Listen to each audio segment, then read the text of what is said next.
Well, the very first thing is that we're solution oriented, right? That we're being pragmatic. We're identifying that a problem exists, that we want to solve it, you know? So it's not about blame, you know, it's about how do we solve the problem? How do we do life together?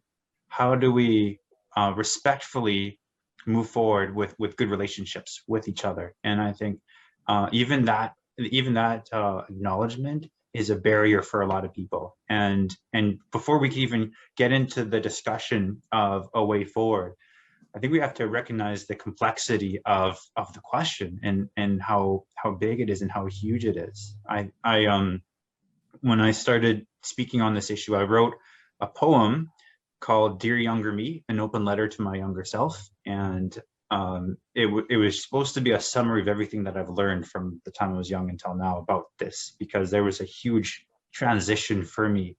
And because I used to be on one of those ends of the spectrum that you described, you know, just having this idea that, oh, that wasn't us, that was the Catholic Church. Or another iteration of that is that, oh, it's just bad people, you know, it wasn't the church itself, it's just there was just some bad people. And we have this really short, quick, simple answer to the problem. And really, I think that we have to go much deeper. And I think that the Kamloops discovery has really started to awaken this reflection in scripture, where when one part of the body hurts, we all suffer with it. And I think that we're starting to get there. And so you feel the hurt, but so, okay, so how do you solve the problem? And yeah, it's an incredibly huge problem. And so when I wrote that "Dear Younger Me" poem, it was actually pages and pages and pages, and I summarized it down.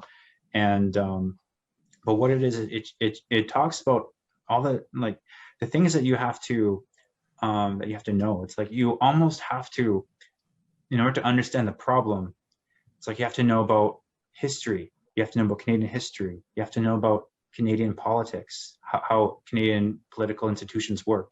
You have to know about nation to nation agreements.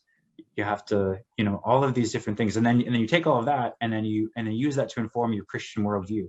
And it's a huge process. And I think the biggest barrier to that question is all the learning that needs to be done.